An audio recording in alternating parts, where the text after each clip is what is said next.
And what I realized with the club is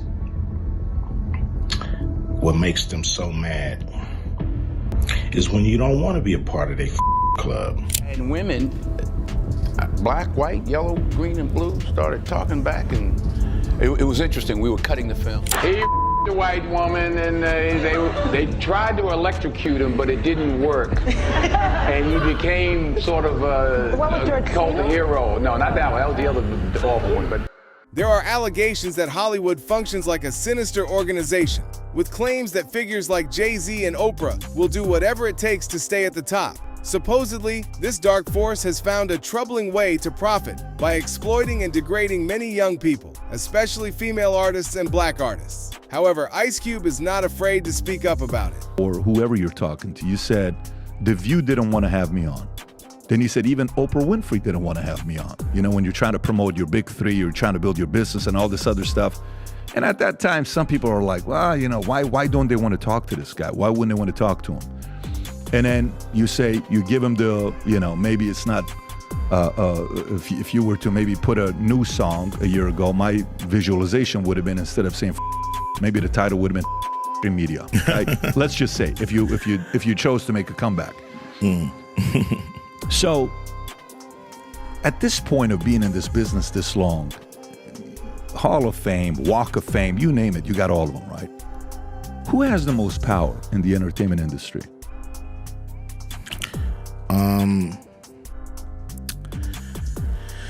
Wow. I mean, it's really hard to say who has the most power. It's some very powerful entities out here, you know. Maybe BlackRock has the most power in Hollywood. Who knows?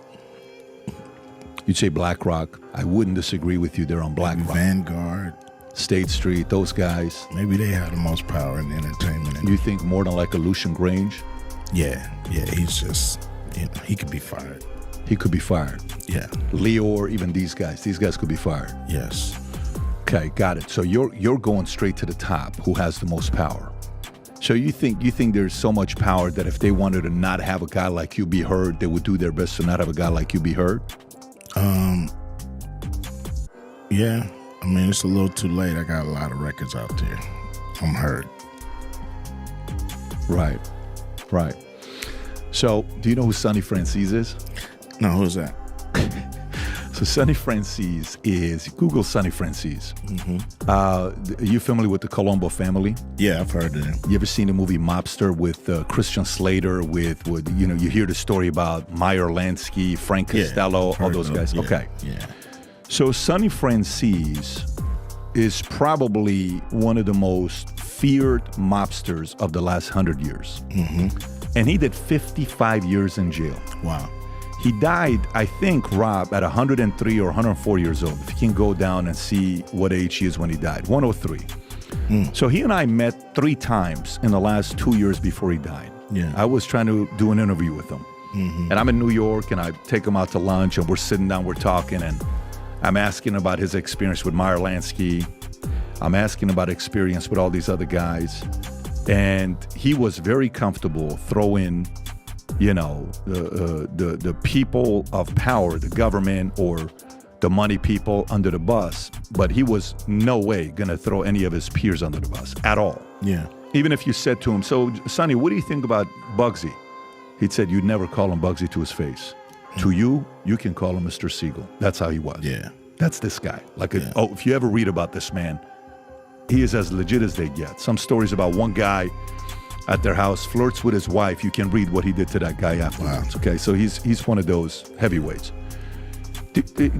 Cube, do you think it's necessary for the people of power who abuse their power to be exposed, or is it not a fight worth having? I mean, the truth is always good. The truth is always good for the soul. You know, what's done in the dark will come to light. And, you know, if it's the truth, then it's probably necessary.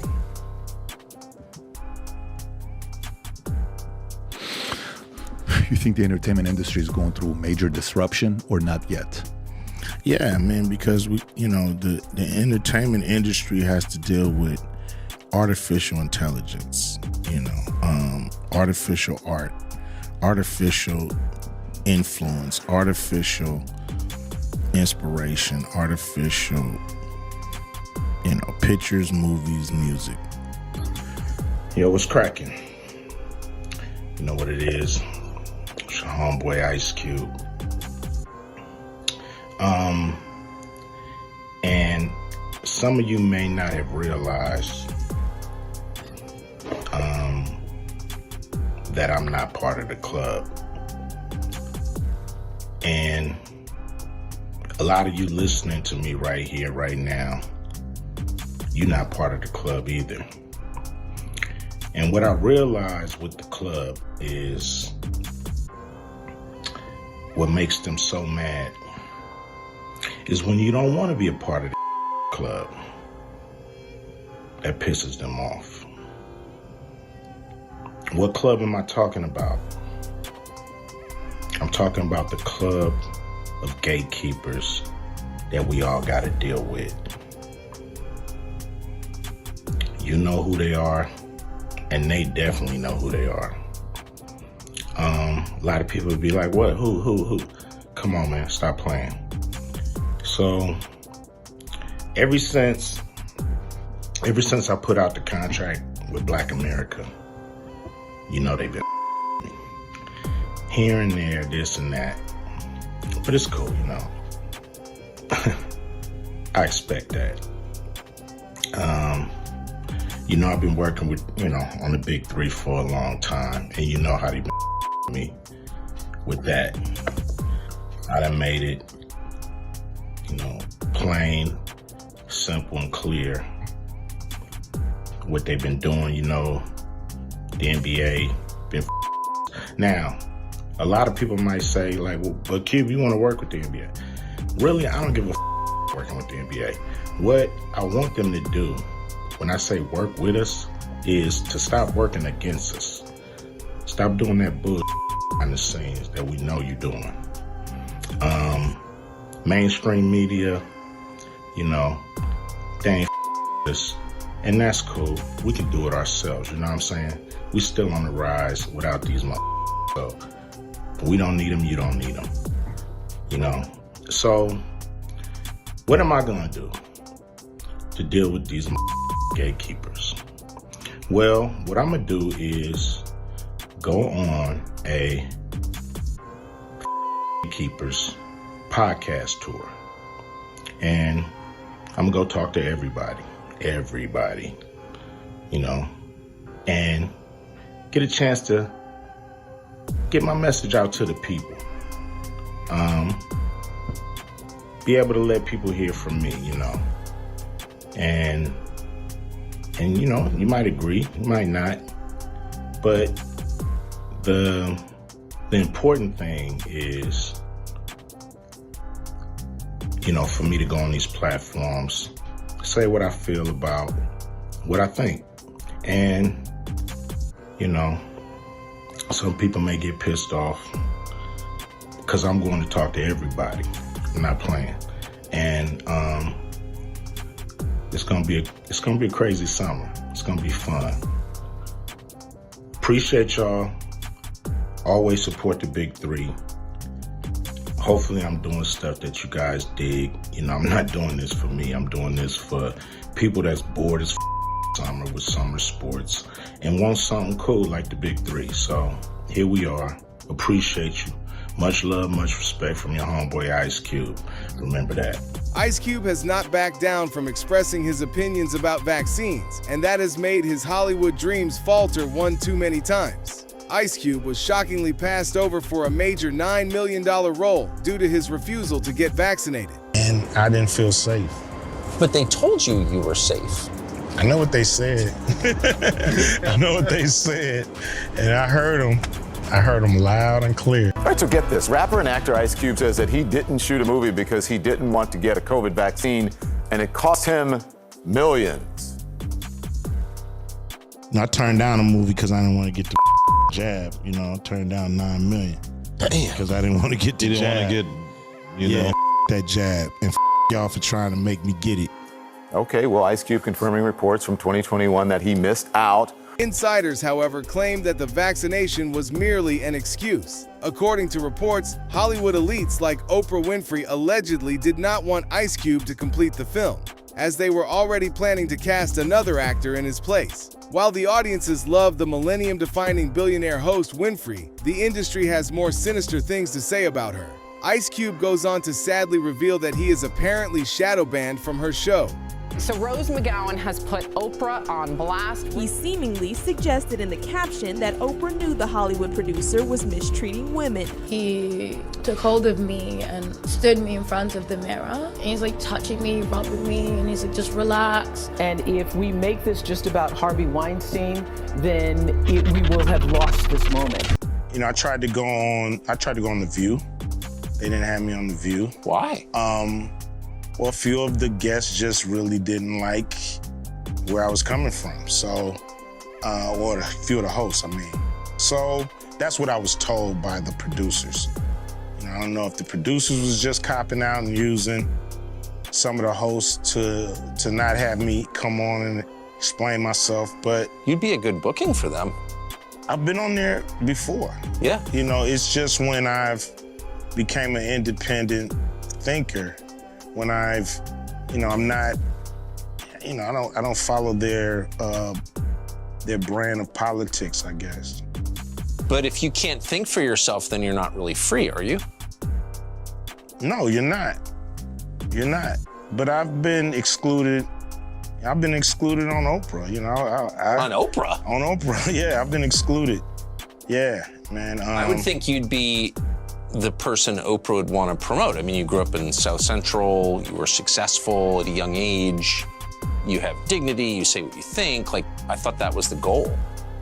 Me too. You know, I don't know what it is, but, you know, several of my, you know, I had a movie called Barbershop, you know. Yeah, I remember. That I wasn't invited to participate with the cast. I produced a show called Black White, and it was a very controversial show. And once again, they had the whole cast on, but I wasn't invited. And so I don't know. On Oprah's show. Yeah, so I don't know what that's really. But Oprah's obviously a saintly, godlike figure who's revered by all decent people. Why would she exclude you? I really don't know. You know, that's something that I would love to find out. Monique has also come out defiantly to Oprah, expressing strong opinions about how she treats black actors, especially black actresses. Her opinion about Oprah was loud and clear, and she will not be backing down in her fight against the billionaire boss. If Oprah was watching this, what would you tell her? I would say, Oprah Winfrey, you know what you need to do, and stop hiding behind what you call was negative comments, what you call, oh, I don't even deal with things like that, because what people are beginning to do is see you for who you are. Where Oprah Winfrey and I have a problem is Oprah Winfrey called us up and she said my brother wanted to come on the show and talk about him molesting me, and he wanted to tell other parents how to look out for molesters. My brother Gerald is a charmer. So my mind thought was, because she said, do you want to come on? I said, I don't want nothing to do with that cat. I said, no, it's up to a scam. But people can change. And who am I to say he hasn't changed? It might really be different. So I don't want to get in the way of that. I just don't want nothing to do with it. She said, if you don't want me to have your brother on the show, I will cancel the show. No show will happen. But I wanted to call you up to see how you felt first. When I hung up that phone, brother, I looked at my husband and I said, that right with me. That's a real. She kept it because she didn't have to call me up. She didn't have to say my brother was coming. She could have just ran with shit and let it happen. I dig her for that. Now I begin to see commercials with my brother, my mother, my father, and my other brother. Now, the reason why that means so much is because in the conversation we had about my brother, we then went deeper. And we began to talk about our relationships with our mothers and our fathers. And I shared my relationship with her about my mother, as she shared hers with me, which I will never repeat because she shared it with me about her mother and father. It might be something she shared with everybody, but wanted to make me feel special. I don't know. Nonetheless, it was in our moment. I shared with her that me and my mother was not talking. I shared with her we were in a really bad place. I shared with her I was hurt and, trying to figure this thing out. She never said my mother was coming on that show, because had Oprah Winfrey said, I'm gonna have your mother, I would have said, shut it down. I don't need the world seeing how greedy my mother is. Shut that down. That's one of the reasons why we don't communicate, because of my mother and father's greed. So if you had given me the opportunity, I would have said, I can't put that's still my mother. I'm unapologetic and I'm unwavering about it. Because when I see this woman, Oprah Winfrey, how do you as a black woman watch another black woman be thrown under the bus based off of a lie? What I won't do is be quiet. I won't go away. I won't back down. And so when she was offered an unfair deal by Netflix, she decided to push back.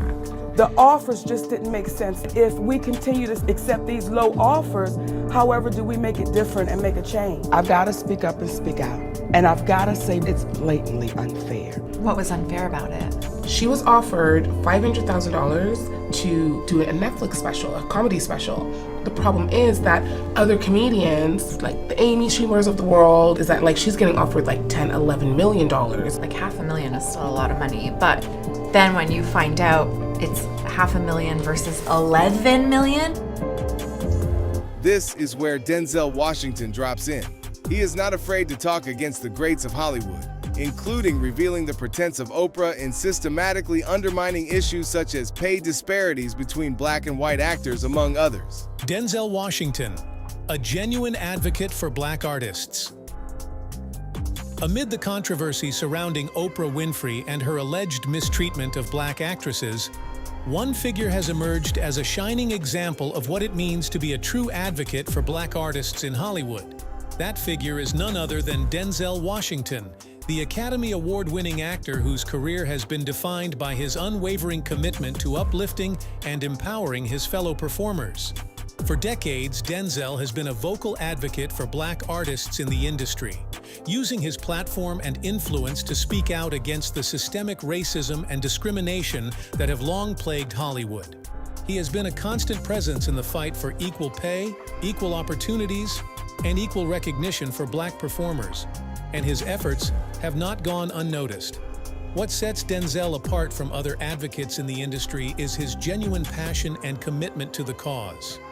Unlike some who may pay lip service to the idea of diversity and inclusion, Denzel has consistently put his money where his mouth is, using his own resources and influence to create opportunities for black artists both in front of and behind the camera. One need only look at his work with organizations like Save Africa's Children to see the depth of his commitment to uplifting and empowering black communities. Through his philanthropic efforts, Denzel has provided education, healthcare, and support to countless children and families in need, demonstrating a level of compassion and generosity that is all too rare in an industry often driven by self-interest and greed. But Denzel's advocacy goes far beyond his charity work. In his own career, he has consistently used his platform to call out the wrongdoings and injustices that he has witnessed firsthand in Hollywood. He has been a vocal critic of the lack of diversity in the industry and has not been afraid to speak truth to power, even when it means risking his own career in the process. This willingness to stand up for what is right, even in the face of immense pressure and backlash, is what sets Denzel apart from others in the industry. While some may be content to remain silent and protect their own interests, Denzel has consistently chosen to use his voice and influence to effect real change. In the wake of the Oprah Winfrey controversy, Denzel's advocacy has taken on even greater significance. As allegations of underpayment and mistreatment of black actresses continue to surface, Denzel has been one of the few high-profile figures in the industry to speak out publicly in support of those who have been wronged. His support for actresses like Taraji P. Henson and Monique, who have been vocal about their experiences with pay disparities and blacklisting, has been unwavering. Denzel has not been afraid to call out the hypocrisy and double standards that exist in the industry and has been a fierce advocate for fair treatment and equal pay for all performers, regardless of race or gender.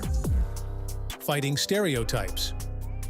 What makes Denzel's advocacy all the more powerful is the fact that it stands in stark contrast to the actions of some of his peers in the industry. While figures like Oprah Winfrey have been accused of perpetuating the very same discrimination and mistreatment that they claim to stand against, Denzel has consistently demonstrated a level of integrity and authenticity that is all too rare in Hollywood. His unwavering commitment to standing up against offensive and stereotypical roles pushed onto black artists by Hollywood elites is nothing short of inspiring. And nowhere is this more evident than in his pivotal decision to turn down a controversial role back in 1986. The film in question, titled They Couldn't Kill, presented a disturbing plot that played into the worst stereotypes and tropes about black men. Denzel's character, a black man, was falsely accused of assaulting a white woman, and the story took a twisted turn as he faced electrocution and hanging, only to emerge as a warped kind of hero. But what truly shocked Denzel during the audition process was the casual, almost dismissive attitude of the Hollywood insiders present. They laughed and joked about the offensive nature of the role as if it were all just a big game. For Denzel, who had already established himself as a serious and talented actor, this was a moment of clarity. He knew that taking on such a role would not only compromise his own integrity, but also perpetuate the harmful stereotypes that had long plagued black actors in the industry. And so, despite the promise of a hefty paycheck, a staggering $600,000, Denzel made the brave decision to walk away. Who said what? Yes, ma'am. Yes, ma'am. Because you know what? If I don't take a stand, how am I making it easy for Fantasia and Danielle and Hallie and Felicia? 50 Cent also got involved in the feud between Taraji P. Henson and Oprah and accused her of being a Hollywood puppet who takes advantage of black actors. She is not where she is right now by accident, said 50 Cent about Oprah. Now, once upon a time, you didn't like Oprah. Right. And I recently saw you on Oprah's special, so how are y'all getting along and have y'all spoke after this? I'm gonna be honest with you. I didn't have anything against Oprah. You just called her a bitch. Tell you why. You named your dog Oprah, didn't you? Yeah, I did. Dad? Look. I remember that.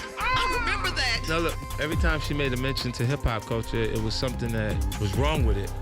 And it was something that was on my CD that was the largest debut in hip-hop album. You're looking at it and you're saying that everything that's wrong with our culture is why I'm a success.